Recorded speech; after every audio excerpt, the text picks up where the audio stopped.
Hi everyone, I'm here to show you a project using the Humble Home bundle, which consists of this photopolymer stamp set and a coordinating punch. We used this at a recent charity day where everyone crafted for the whole day and every project was made using this bundle. But I also had this light string on display and I wanted to show you how I made it. So this is battery operated light string, as most of them are. Let me just turn off this lamp and just show you. It's a little bit of a glow there showing up in the full light, but it's really fun to make. It is an exercise in patience, so because it does take a while, but I'll show you how I put it together. Let me just put that aside. It was packed up enthusiastically. Some of the bits are bent, but that's all right. That's part of what happens when you have displays. So I used pecan pie cardstock, and I used the stamp in this set that is like a gingerbread house, this one. And it stamps beautifully, and it is fantastic for embossing, because we used it with gold and we used it with white, and it just turned out so beautifully. So I'm stamping up in Versamark and stamping the image there. I'm actually going to stamp two. You need to stamp a lot of them for your light string. I won't keep you waiting while I do a whole light string. It would take forever. As I said, it's an exercise in patience. Now, I've just slid that into my embossing powder. This is the Wow embossing powder that comes in a 3-pack. So there's the white, there's the black, and there's the clear. Now, let's heat this up.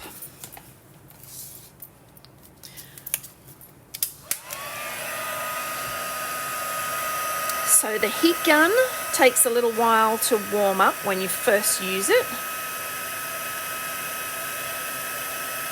But I am going to show you a little discovery we made. So you can see that's turning now.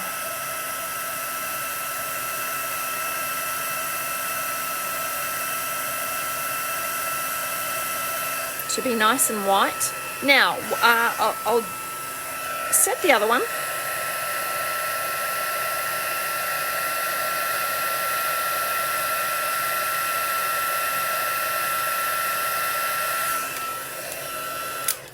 I'm just going to chop that one off.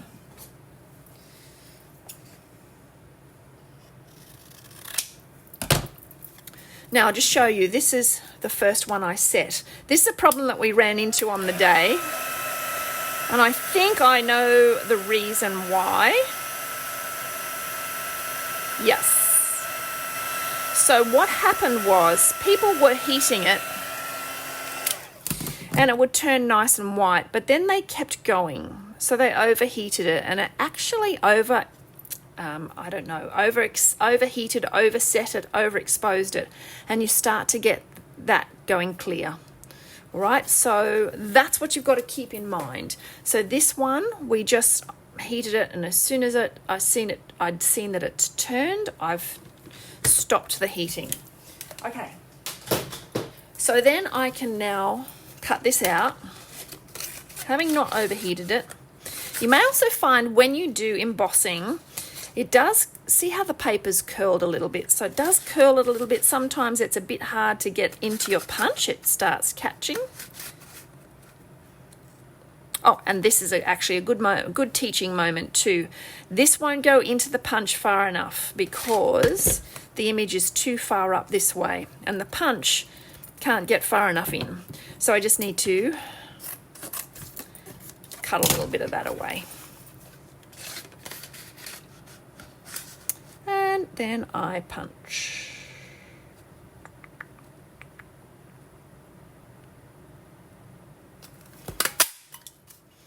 Okay, our punches, we work them upside down so we can line them up around an image.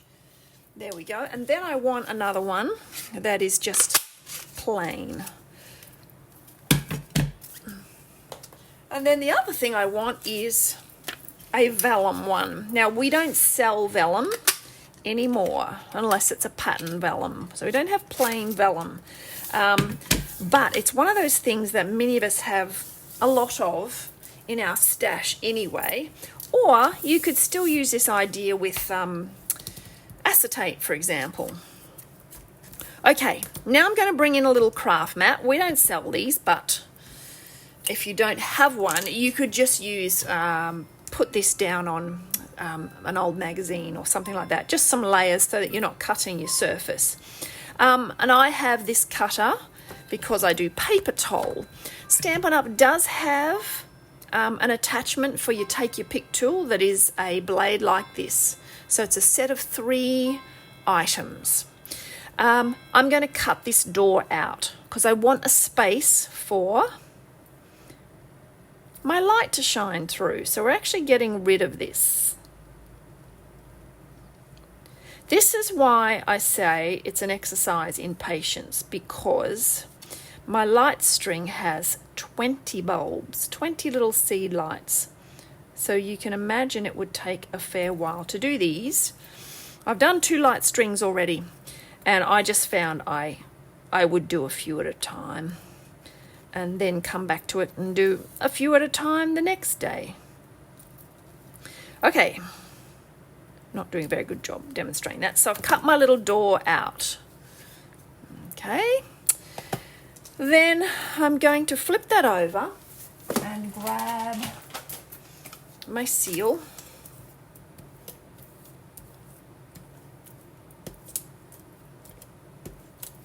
And attach my vellum or acetate to that,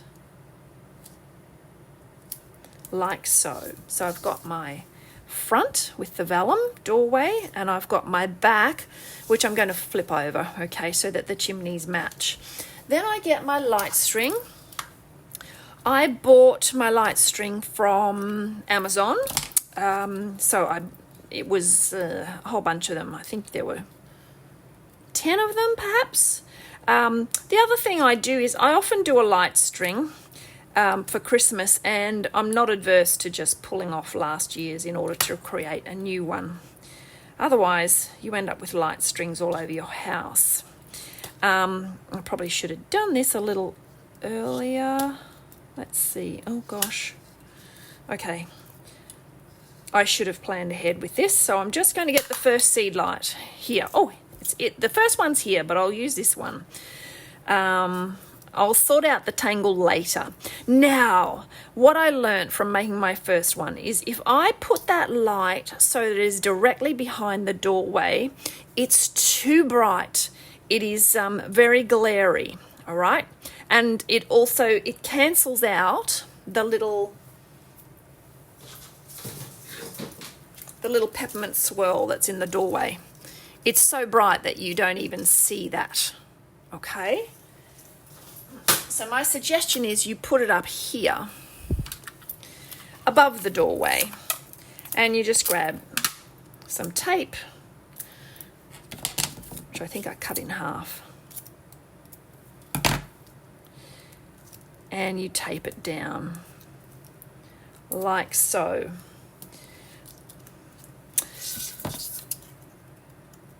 That wasn't meant to happen. A little bit of tape hanging over the edge. All right, so that when I turn that on, it's not going to glow completely, fully out of the doorway. It's just going to be a more subtle glow. Then I'm going to grab my dimensionals. And I'm looking for said take your pick tool, but of course I cannot find it. It's always on the other side somewhere. I'll use my scissors instead. And I'm just going to put some dimensionals there, making sure that they're not too close to any of the edges, because you don't want to sort of see in and see them. Peel those off. And then put this on the back, making sure you flip it so that the chimney matches. You don't want to have chimney coming out the other side. chimney, chimney. Okay, and if I flip that over, there it is. And we have these cute little, oh, turning them over to, I've cut it off. They're called adhesive backed peppermints. And they come in 3 different sizes, and I just have one of the little ones left. So I'll use that. And put that in my doorway. So that is one finished. So if I wanted to make my full light string, I just keep going, although I do suggest you batch, you know, do all your embossing and punching out and then cut a few at a time and so on, rather than doing each little step every time. So I'll bring my original back in and show you. So there you go, there's a few that are exactly the same, stuck on with the sticky tape. Let me turn out my light again. It's not completely dark, but we can adjust and turn that on. And there you have it. So you can see there, because the light is up above, it's just a glow rather than a glare, and you can still see the peppermint. Okay, so that's my idea for creating a light string using the Humble Home Bundle. I hope that's inspirational for you. Thanks for joining me. Bye.